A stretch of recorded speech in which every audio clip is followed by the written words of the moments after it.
일본의 후쿠시마 원전 오염수를 바다에 버리는 도쿄전력 계획안이 18일 승인되었습니다.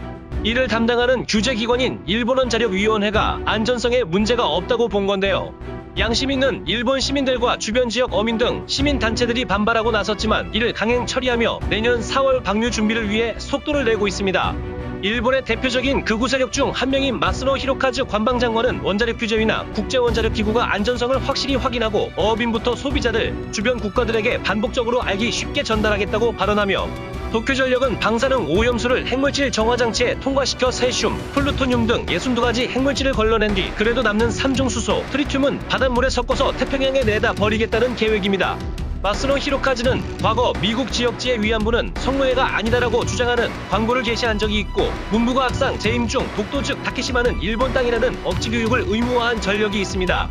당시 마스노가 게재한 광고는 일본군 위안부가 성노예가 아니라는 주장을 하고 있으며 일본군 위안부 제도의 강제성과 일본 정부 및 군의 책임을 부정하는 내용을 담고 있었는데요.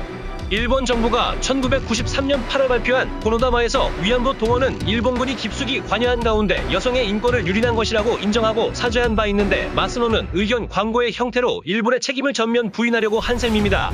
또 초등학교와 중학교 사회 과목에서 다케시마와 센카쿠 열도는 일본 고유의 영토라는 내용을 가르치도록 의무화하는 학습 지도 요령을 확정했으며 문부과학상에 재임한 2017년에는 일본 정부가 제국주의 시대 군인들이 배우던 총검술을 중학교에서 선택 과목으로 가르칠 수 있도록 학습 지도 요령이 개정되기도 하였습니다. 그는 제국주의 교육의 상징인 교육직원을 일선 학교에서 활용하는 것에 대해 문제없다는 판단을 내린 바 있습니다. 교육직원은 1890년 메이지 일왕의 명으로 발표된 제국주의 시대 교육의 원칙으로 국민의 충성심과 효도심이 국체의 정화이자 교육의 근원이라고 선언하는 등 일본의 제국주의 사상을 담고 있는 구시대의 유물입니다. 후쿠시마 방류로 돌아와 일본 원자력위원회는 지난 5달 동안 정화장치가 걸러내지 못하는 트리튬의 농도, 환경이나 사람에 미치는 방사능 피폭량을 심사해 왔는데요. 도쿄전력의 계획이 안전성 측면에서 문제가 없다고 승인한 것입니다. 원자력 규제위는 조만간 공공의견 수렴 과정을 거쳐 정식으로 시설 공사를 인가할 예정입니다. 하지만 양심 있는 후쿠시마 지역 어민을 비롯한 전국어민단체가 격렬히 반대하고 있고 지자체인 후쿠시마현의 공사 허가도 받아야 하는 등 복잡한 절차가 남아 있습니다.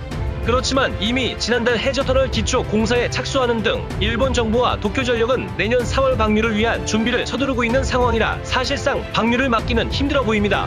우리나라는 2019년 WHO 분쟁에서 승소해 현재 후쿠시마를 비롯한 인근 8개 현의 수산물 수입 전면 금지를 유지하고 있습니다. 한국의 환경운동연합과 시민방사능감시센터는 일본 농수축산물의 방사능 오염 실태를 조사했는데요. 2019년 일본 후생노동성 농수축산물 방사성 물질 검사 결과를 분석한 것으로 검사 항목은 방사성물질인 세슘입니다.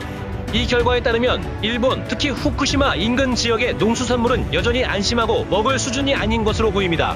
조사된 농산물 중 가장 높은 검출률과 세슘 수치를 보인 것은 두릅과였습니다.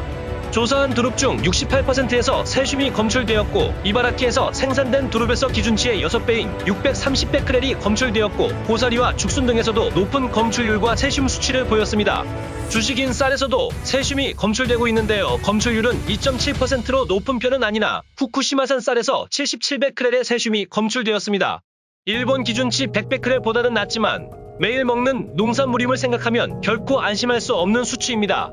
또 버섯도 검사했는데요. 버섯은 방사성물질을 흡착하는 성질이 있기 때문에 대체적으로 아주 높은 검출률과 수치를 보입니다. 많은 버섯들에서 100%의 검출률이 나왔고 기준치를 넘기는 것도 나타났습니다.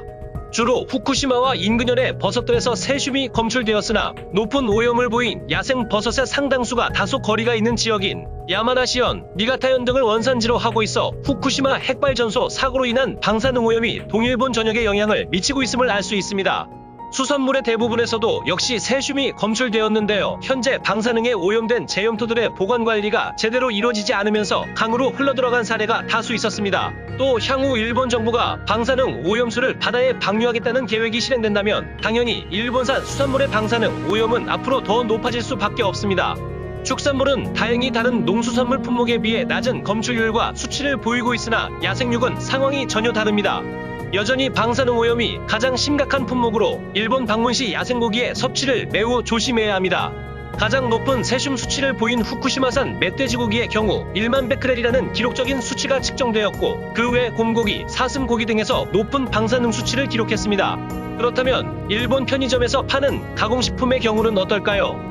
조사에서 가장 우려되는 점은 다양한 종류의 가공식품에서 방사성 물질의 검출이 늘어났다는 것입니다.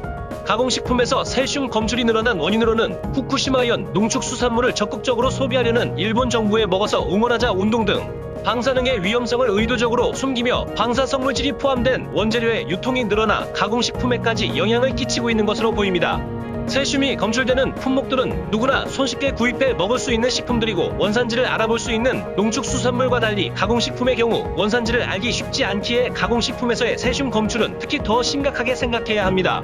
이번 후쿠시마 오염수 방류 결정에 따른 네티즌들은 댓글로 "내가 일본 박사인데 후쿠시마가 안전한 걸까?" 이렇게 제목을 단 것 자체부터가 난센스다. 일본 여행 가는 건 상관없는데 원산지 꼭 확인해야 한다. 나중에 큰일 나도 누가 책임 안 져준다. 이런 사고와 탈원전을 엮는 건 말이 안 되고, 후쿠시마는 위험한 거 많은데 일본은 진짜 광기 수준이다. 김치를 먹으면 방사능에 강해진다 등 재치 있는 반응을 보였습니다. 일본은 선진국으로서 이제 제발 이러한 양아치 짓은 그만하고 선진국다운 모습을 보여주어 국제사회와 양심을 속이지 말기 바랍니다. 대한민국 항상 파이팅! 한국인이라 자랑스럽습니다. 오늘 제가 준비한 영상은 여기까지입니다. 재밌게 시청하셨나요? 재밌게 시청하셨다면 좋아요와 구독, 댓글, 알림 설정까지 꼭 눌러주시길 부탁드리겠습니다. 다음번에도 좋은 영상으로 찾아뵙겠습니다. 감사합니다.